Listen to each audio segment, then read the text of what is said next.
Today is Wednesday. We finally made it to Hump Day, and we are live today courtesy of Grassroots Meats. So thank you so much for Grassroots Meats for sponsoring our Chamber Live today.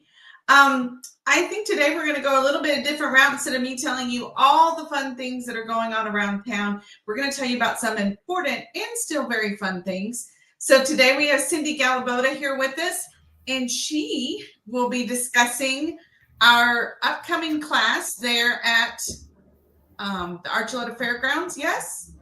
Yes. Yes. And it's called Be Prepared for an Emergency Winter Edition. So, I mean, I'm always ready for a good emergency preparedness class. But yes. Cindi, what makes this one different? Tell me all the things we're going to learn. Well, I'm so excited to be here, Sandy. Thank you so much. I'm really excited about this. So this is a partnership between CSU Extension and the Public Health Department, Archuleta County Public Health Department. Lacey Capri and I have come together to offer these Be Prepared for an Emergency workshops. This is a third one we've done. The first two we did really focused on those summer emergencies, primarily fire season. And this workshop is really looking at winter. And you know, in the winter, you might be stuck and it might not be an emergency, but you still might need to be prepared. And so this really looks at how you can prepare yourself in the winter, whether you're inside and socked in because of all the snow or whether you're outside and wanting to play in the snow, really to kind of prepare you for any of those type of emergencies. And so we're really excited. It is this Saturday, November 8th. It starts at 10 a.m. It's at the CSU Extension building, and we'll be there from about 10 until 12:30. It's a little bit longer of a workshop because we have invited a few very special guests to come join us and share their expertise.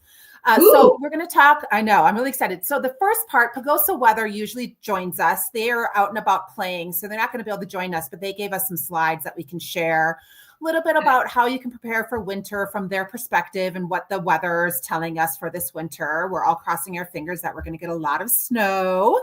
Yes. And then I'm also really happy, Road and Bridge, the County Road and Bridge is going to join us. So Deanna Hibbert is going to be there, and she's going to talk about what their requirements are and expectations they have of you when you're out in the road in an emergency. They have some things they have to get done, and we can help them make it a little bit easier for them. So it might be how you plow or shovel your driveway so that you can be best prepared for when they come by and plow you out. Or might just talk about, you know, what happens when there's so much snow that the roads might be closed. So I'm really excited to have her perspective at this emergency class. And then we're going to follow up with Jason Webb, and he's from the EMS. So they're going to talk about resources that EMS has. And again, really an important piece of this is to hear about EMS because, you know, winters can be challenging when there's an emergency and you need to get a vehicle, ambulance, or any of those other emergency vehicles out. So again, it looks at what their roles are, what we can do to support them, and what they can share with us to be prepared so that we're not maybe needing those emergency vehicles. Anything about how, you know, you can properly walk so you make sure you don't fall. We've all heard about the penguin walk. Make sure you're not falling by walking slowly. Even getting in and out of a car, there's tricks that you can make sure you're using either two hands to help you up or make sure your 2 feet are really secure. So they'll be able to share those little resources that maybe we don't think about every day that would really just prepare you for this winter so that you don't have an emergency and you don't need those emergency services. Maybe I can tell you everything. I'm sorry, go ahead. Yes, please. I was going to say, everything you just mentioned, I've never thought of before a day in my life. It's true. And we don't think about it until we need it sometimes. Right. And maybe it's too late. And if we had just done those little bit of preparations, we may not have needed the ambulance service. And or maybe it wouldn't have been as serious if we had just been a little prepared. So there's a lot of people who might come to this and say, you know, winter's not an emergency. Winter is snow and winter is beautiful and winter is incredible.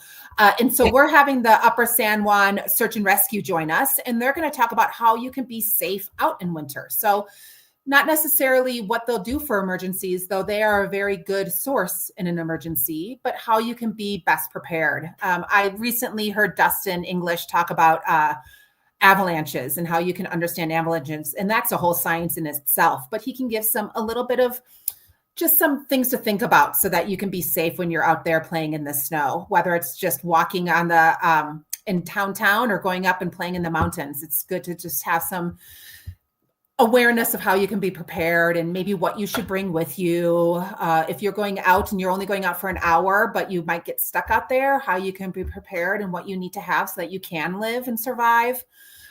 Same thing in the car. If you get stuck in a car because of a snow emergency or some other incident, do you have what you need in that car so that you're prepared?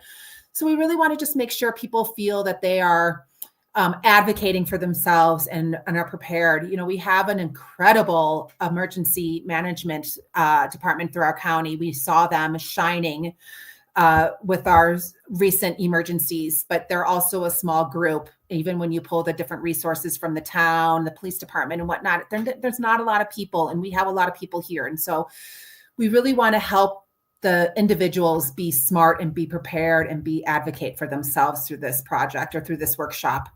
And then we're going to wrap up with Lacey Capri. She talks about what you should have in that go bag. So if what you need in the car to make sure you are prepared in a car, what you might need at home. If we get, you know, a whole bunch of snow and we're sucked in for a day or two, which is my favorite thing, what do I need at home to make sure that I'm ready to be sucked in and not needing to get outside? Is it enough water? Is it enough food? Do I have all of that stuff? And, you know, what about my animals? So it's all those things that we can talk about at that workshop to prepare us.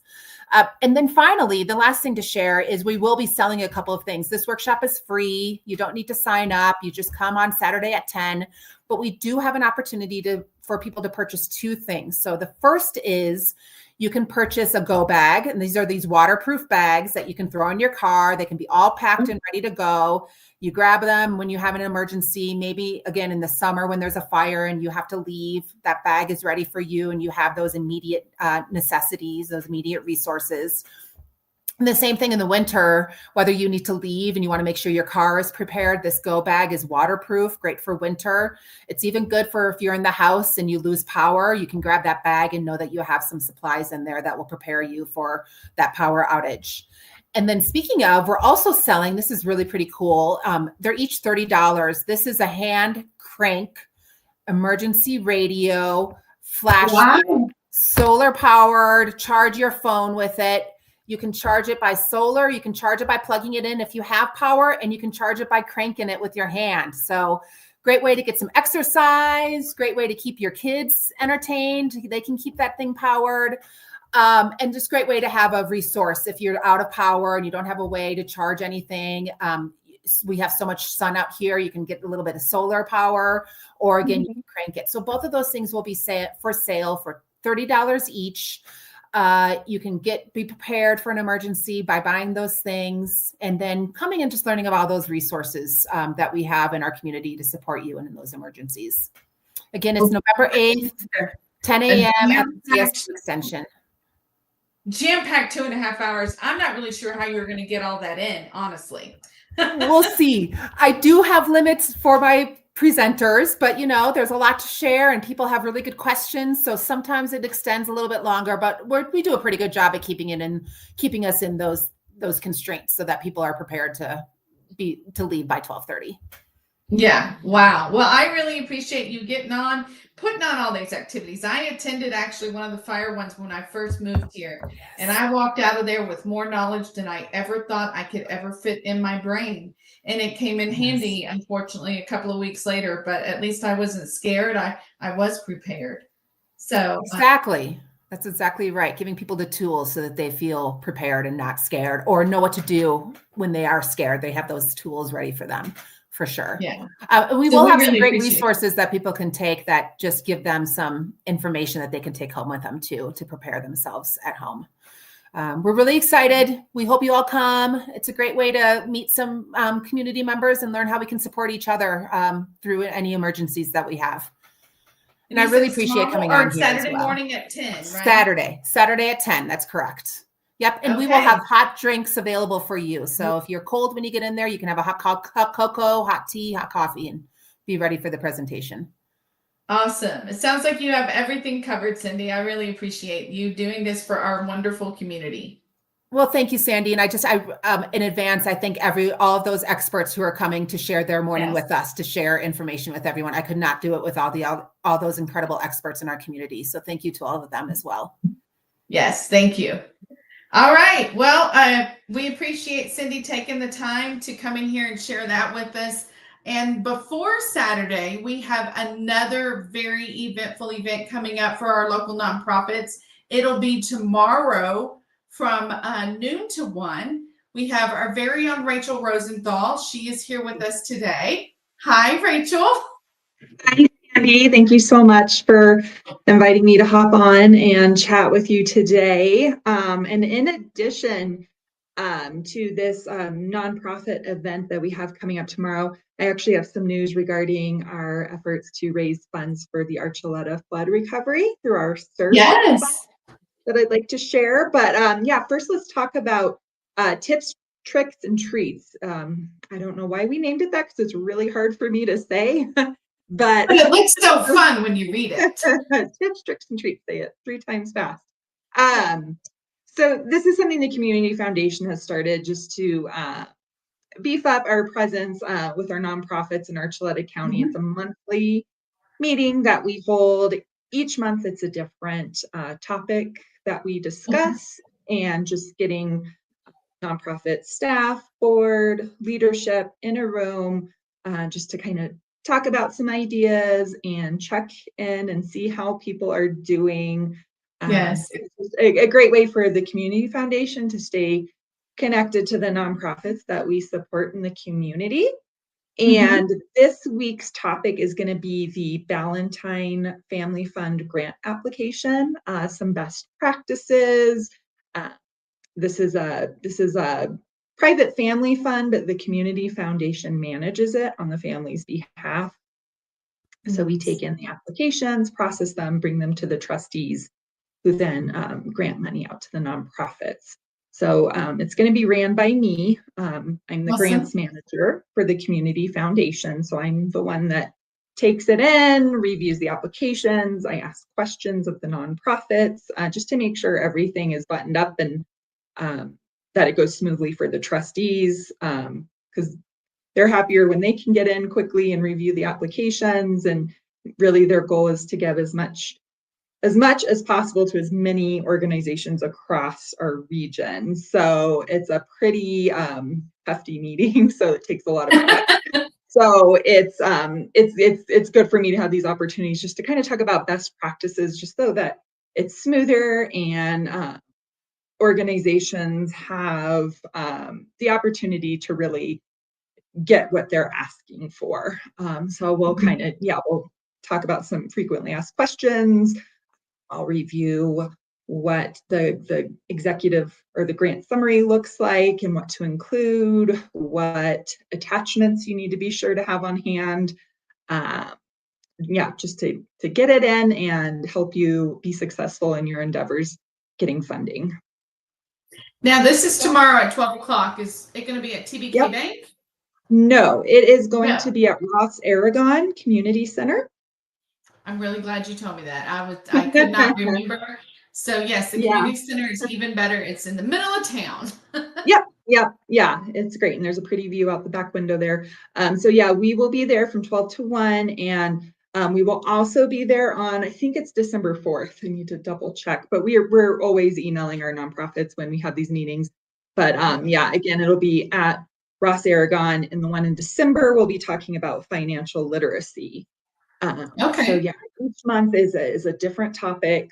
We're starting to kind of research, get our ideas on topics that might be of interest to nonprofits for 2026. And the goal is to have 12 of those meetings next year. It will be at a different location and possibly on a different day of the week. So we'll be updating our nonprofits with all that information. But yeah, it's been great. It's been a great way to connect and sit face to face with some of our nonprofits and just help them get a leg up and boost their capacity to do the things that they need to do for the community. Absolutely. And we really appreciate you guys coming down here every month like you do. And I just kind of wanted to highlight you guys today because I was like, hey, I know y'all work tirelessly behind the scenes. So I wanted everyone to kind of see that all the things that you do. And we really Yeah, appreciate yeah. that. And with you guys really helping during this flooding time, any updates on that would be amazing as well with the lovely surf fund you started. Yeah. So the Community Foundation, we cover all 5 counties of Southwest Colorado. So from Montezuma up through Dolores, San Juan County, and La Plata and Archuleta. So it is a large region and a lot of different needs that we're trying to meet on a day-to-day basis. And so in October, when we had the substantial rainfall, there were 2 communities within our region that were severely impacted. That was Vallecito Lake and Pagosa Springs. So Right. what we did was we activated our Community Emergency Relief Fund. We've done this in the past with COVID, the 416 fire, the Adobe fire in Pagosa Springs. So it's a fund set up by the foundation where donors can contribute financial support. And we as a foundation work with community stakeholders to ensure that the money is getting into the right hands to assess the highest needs of the community. So we opened one for Archuleta and one for La Plata County to address the needs of each of those communities that were impacted by the flooding. We so far have raised for Archuleta County $21,000. Wow. And our board of directors at the Community Foundation has put up an additional $15,000 dollar for dollar match. Wow. So what we are looking for is donations to the Archuleta Surf Fund. Our board at the Community Foundation will match up to $15,000 of that. So that's a potential of $50,000 to go towards flood relief. So if you are interested in supporting that effort and you want to double your impact with a match, you would go to the Community Foundation website, swcommunityfoundation.org, and click the donate button. And at the top of that page, you'll see there's La Plata Surf and there's Archuleta Surf. So the Archuleta Flood Recovery Surf is where you'll want to make those donations, and we will be making a $15,000 match for that. Awesome. So these are for homeowners and businesses, or what are the criteria? We're working with the town of Pagosa. My executive director, Brigham Wrinkle, has been in close communication. They recently did an assessment of the parks cleanup, so public spaces that received a lot of damage in the flooding. An estimate was around, I believe, $600,000 for repairs to those park spaces. So we're going to be helping contribute because they have a larger grant opportunity, a larger match. We want this $50,000 to go towards that match. So that's to go towards that recovery and that cleanup. Wow. It's really great to see everybody working together in the community to help us recover, as well as in the community to help us continue to recover and continue to get back on track before our next season hits. Yeah.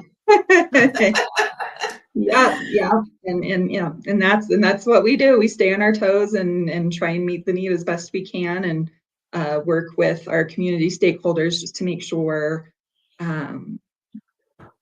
that we're having the biggest impact. And when there's a match, that's a great way to really increase your impact with your donation with the Community Foundation match, and then the additional match that we're pushing towards helping the city meet so that they can clean up the parks.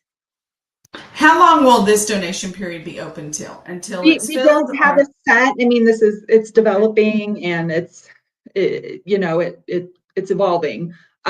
We do not have a deadline yet, but we are tracking our donations, and so any donations that come in starting now for the foreseeable future will go towards the match. Awesome. Well, that'll be great. I really appreciate you guys. Y'all really did come in and step in rather quickly. it was still chaotic, and y'all were like, hey, where can we help? We're here to help. So that was really nice to see and nice to feel as a community member, to know that, you guys may be up in Durango, but you had your eye on us as well as La Plata County, and it was really nice to know you guys cared. So I want to thank y'all for that. We love the community of Pagosa Springs. We've been doing the 19th hole concerts for the last 10 years. We have an amazing Archuleta committee that is made up of local Pagosa Springs residents that help inform us and make our decisions. So it's a great collaborative effort, just with a lot of really great community-minded people. Yay! Yes, I love our little community. It feels like every day it just surprises me even more. I think, oh, well, this can't get any better, and it continues to do so. So I could not be more thrilled to be a part of it. And I really appreciate you taking the time out today, Rachel, to explain it. I know you'll be down here tomorrow. So we look forward to seeing you, and really appreciate you taking the time for us today on Chamber Live. Fantastic. Thank you so much for having us. Anytime we can hop on and help out our nonprofits, we welcome it. Yes, absolutely. All right. Well, we hope you have a great day. Thank you for tuning in today, and we will see y'all later. Bye.